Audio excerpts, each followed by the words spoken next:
My brothers and sisters, welcome home. Welcome to the feast prepared for you today.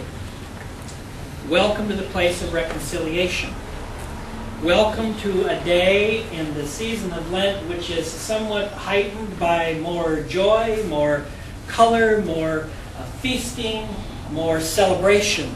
This fourth Sunday of Lent called Lent. Indeed, today is a day of celebration and rejoicing in the season of Lent, where there's a little bit of a brighter spot as we move towards the Sunday of the Resurrection. In the season of Lent, we've been looking at ourselves in retrospect. We've been examining ourselves in preparation for once again receiving the sacrament at the great Easter celebration, vigil, and once again living into a life of full reconciliation with God through the life, death, passion, and resurrection of our Lord and Jesus Christ. And it's a time in which the whole community is welcomed back. Indeed, this calling of the faithful to come to Mass each Sunday is a time to ask everyone to come home. You know, sometimes people say you can't ever go home. Home is never like you think it was when you left, but you always have it in your mind. Home is a place that has special memories for you most of the time.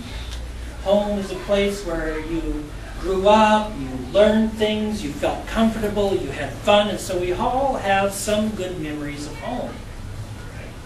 But sometimes you think, I'm going to go home and, you know, recapture that kind of feeling. Life's a little bit difficult for me now. This and that's not going very well. I'd just like to go home where I didn't have to worry about all this stuff and everything will be all right. I remember the movie called Fried Green Tomatoes. I don't remember the name of all the characters. Has anyone not seen Fried Green Tomatoes? It's a few years old, but nevertheless, it's a little town in sort of the backwoods, and there's a community of people there,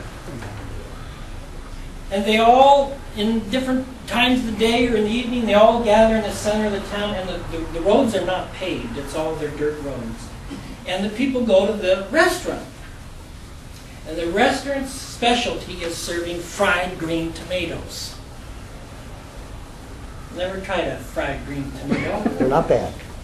They're not? Not too good. Southern stuff. And the story goes on about this place, and there's all kinds of bits and pieces going on in the story. But the story is being told to a young woman who visits an older woman in a nursing home. And the woman's telling about a life, a story of this village. And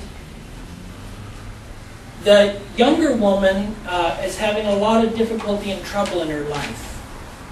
But when she speaks and goes and visits the older woman in the nursing home, the older woman is constantly comforting her and giving her guidance and, you know, sort of telling her to stand up for herself and make some changes in her life and that sort of thing. And the younger woman starts to do that, and she starts to blossom and grow with the encouragement of this older woman lying in this bed, recovering from illness. And one day, the younger woman goes to visit the older woman, and I'm sorry I don't remember the characters' names. Did you see Fried Green Tomatoes? Yeah, but I don't know. Anyway, the younger woman goes to visit her friend in the nursing home and finds her room empty. The bed's made, the room's clear, there's no evidence that the older woman had ever been there. And the younger woman becomes very upset, and she runs around and she thinks that her friend has died. And she ran to the nurse and the clerk's desk, and, well, where is Mrs. Older Woman? And he said, well, she's discharged. She's well, she went. And so the younger woman set out to find her friend. And she went back to the town, the village. traced her there and followed her there. And she got there and she found the older woman walking the empty streets of this village.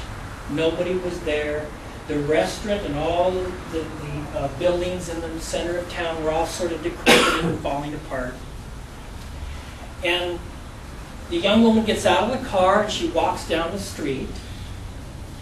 And she finds the older woman standing in front of a vacant lot. And she runs up and she's so happy to see her. And she said, "Why did you leave? Where did you go? What's happening?" And she said, the older woman says, "I wanted to come home." She said, "I wanted to come back." And she went back to where her house had been and she said, "I got back here, but my house is gone." And indeed, her house was gone. She went home after recovering her health, back to where her history and her life had been good, and community had been, and where she'd been cared for, and where she cared for others, and all these wonderful things about this community. And yet it wasn't the same as when she left it. And the older woman doesn't know what she's going to do, and they have a conversation. The younger woman tells her how important she's been to her in her life, and how she's helped her transform her life into wholeness and health. And they set out again together as friends for life. You can't always go home and find it in the same way that you left it. But home is always with you. Home and what makes you who you are, and the community you grew up in, and the connections that you have is your home. And your relationship with that home is what inspires you and teaches you and sends you out to be involved in the wider community of the world. So this morning I say to you, welcome home. Welcome to this place where we celebrate this Feast of Reconciliation, where the community gathers, and where we always have a home.